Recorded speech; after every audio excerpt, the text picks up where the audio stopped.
माझं नाव कामिनी. माझी वय 27 वर्ष. मी दिसण्यात खूप सुंदर आणि तरुण आहे. माझे पती ऑफिसच्या कामासाठी 1 आठवड्यासाठी बाहेर गेले होते. एक दिवस अचानक माझ्या पतींचा फोन आला. ते म्हणाले, "कामिनी, 4 दिवसांसाठी अमन काही कामासाठी तुझ्याकडे येत आहे. तो 4-5 दिवस राहील. मला कोणतीही तक्रार येऊ नये. तो जे सांगेल ते तू कर." मी म्हटलं, "ठीक आहे. तुम्ही जसं सांगाल तसंच करेन." अमन माझ्या पतींचा दूरचा देवर होता. पती गेल्यानंतर मी घरभर एकटीच असायचे.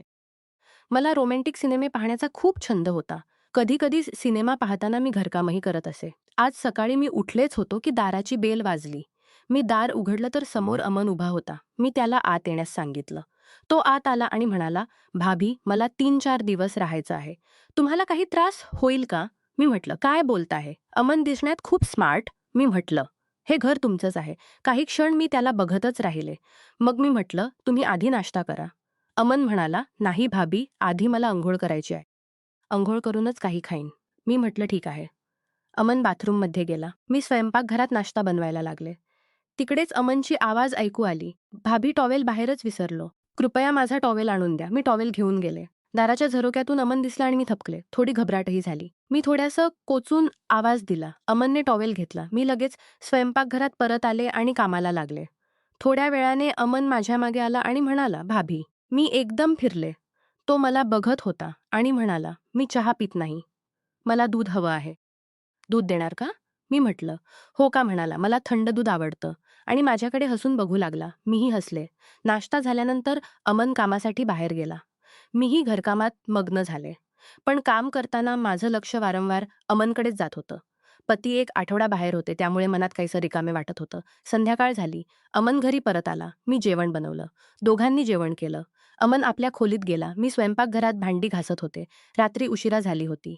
मी अमनला विचारलं, "काही हवं असेल तर सांगा." अमन म्हणाला, "ठीक आहे भाभी." मी आपल्या खोलीत झोपायला गेले, पण झोप येईना. जेव्हापासून मीला बाथरूममध्ये पाहिलं होतं, तेव्हापासून मनात काहीतरी वेगळं चालू होतं. मी अंथरुणावरून उठले आणि खोलीत फिरू लागले. मग अमनच्या खोलीकडे लक्ष गेलं. मी बाहेर आले, तर त्याच्या खोलीतून काही विचित्र आवाज येत होते. मी दाराबाहेर उभी राहून ऐकले. आधी विचार केला दार ठोकावं, पण काही न बोलता मी परत आपल्या खोलीत आले. दुसऱ्या दिवशी मध्यरात्री मला खूप तहान लागली होती. मी स्वयंपाकघरात गेले आणि पाणी प्यायले. परत येताना पाहिलं तर अमनच्या खोलीत अजूनही लाईट होती. मी विचार केला, इतकी रात्र झाली तरी लाईट का पेटली आहे? चला जाऊन बघते. मी त्याच्या खोलीजवळ गेले. दार उघडं होतं. आत गेले तर तो फोनवर हॉलिवूड सिनेमा पाहत होता. साऊंड पूर्ण वाढवला होता. मी मागून आवाज दिला तर त्याने लगेच साऊंड कमी केला. "अरे भाभी, तुम्ही इथे?" मी म्हटलं, "हो." "तुमच्या खोलीत इतकी रात्र लाईट का आहे?" आणि अजून झोपला नाहीत. तो म्हणाला, "भाभी, मला झोप येत नव्हती म्हणून मोबाईलवर सिनेमा पाहत होतो." "पण तुम्ही मध्यरात्री नाही का?" मी म्हटलं, "मलाही तुमच्यासारखी झोप येत नव्हती. पाणी पिण्यासाठी आले होते. तुमची लाईट दिसली म्हणून विचारलं की काही गरज आहे का म्हणून बघायला आले." तो म्हणाला, "भाभी, ना तुम्हाला झोप येते ना मला. मग चला एकत्र सिनेमा पाहूया." मग म्हणाला, "इकडे बसा." मलाही झोप येत नव्हती म्हणून मी अमनजवळ बसले. त्याने घाईघाईत फोन बंद केला नव्हता. सिनेमा चालूच होता. मी फोनकडे पाहिलं तर रोमॅन्टिक दृश्य चालू होतं. पाहून मनात काहीसं हलचल झाली. मी लगेच नजर काढली, पण थोड्या वेळाने पुन्हा चोरून पाहू लागले. अमनला कळून चुकले होते की मी सिनेमा पाहते.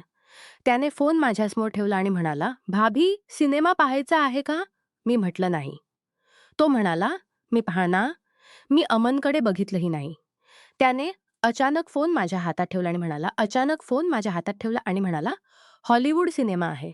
तुम्हाला हॉलिवूड सिनेमे आवडतात का?" मी म्हटलं, "हो, आवडतात."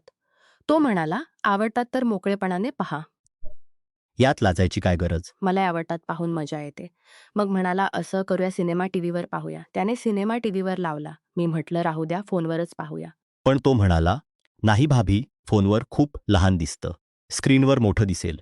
मग आम्ही दोघे मिळून सिनेमा पाहुली मिळाली. आता खूप मजा येईल." मी शान पाहण्यासाठी कंपनी मिळाली. मी शांत राहिले. सिनेमा चांगला होता. मध्ये रोमॅन्टिक दृश्य आलं. अचानक अमनने आपला हात माझ्या कमरेवर ठेवला. माझ्या अंगातून विजेचा करंट गेल्यासारखं वाटलं. मी हात काढायचा प्रयत्न केला. अमनने माझ्याकडे बघितलं आणि म्हणाला, "काय झालं?" मी म्हटलं, "काही नाही." त्याने हात काढला. मग माझ्याकडे बघू लागला. विचारलं, "काही हवं आहे का?" तो म्हणाला, "भाभी, खूप गरमी आहे. काही थंड प्यायचं आहे." मी म्हटलं, "ज्यूस आणू का?" त्याने मला वरून खाली बघितलं आणि म्हणाला, दूध प्यायचं आहे, दूध द्या. मी हसून म्हटलं, आताच आणते. आणि स्वयंपाकघरातून दुधाचा ग्लास घेऊन आले.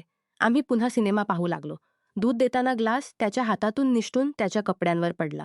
मला वाटलं कदाचित त्याने जाणून बुजून पाडला असेल. अमन म्हणाला, भाभी मी आता कपडे बदलून येतो, तुम्ही सिनेमा पहा. तो बाथरूममध्ये गेला. बाहेर आला तेव्हा फक्त टॉवेल गुंडाळलेला होता. मी पाहून थबकले. इकडे टीव्हीवरही रोमॅन्टिक दृश्य चालू होतं. मी शरमून लाल झाले आणि आपल्या खोलीत जायला निघाले. मी जायला लागले तर अमनने माझा हात धरला, आपल्याकडे ओढला आणि मिठीत घेतला.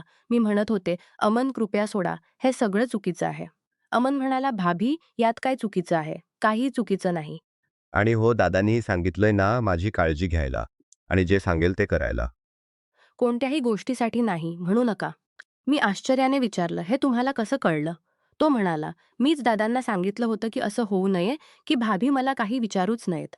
म्हणून दादांनी तुम्हाला फोन के बघत होते. तो म्हणाला, भाभी यात काहीही चुकीचं नाही. हे स्पष्ट दिसतंय की तुम्ही माझ्यावर प्रेम करू लागलात. म्हणूनच तुमचं सगळं लक्ष माझ्यावर असतं. मी काय करतो, कुठे जातो, हे तुम्ही वेगळ्या नजरेने बघता. प्रेमात सगळं योग्य ठरतं. आणि जर तुम्हाला माझ्यावर प्रेम नसेल, तर आताच या खोलीतून बाहेर जा. मला कळेल की ही माझी गैरसमज होती. मी जबरदस्ती करणार नाही. तुमचा निर्णय मला मान्य असेल. प्रेम असेल तर इथे थांबा, नाहीतर निघा. मी एक क्षण विचारांत पडले. अमन जे बोलत होता ते खरं होतं. हो, मी त्याच्यावर प्रेम करू लागले होते. पण मी विसरू शकत नव्हते की मी एक विवाहित स्त्री आहे.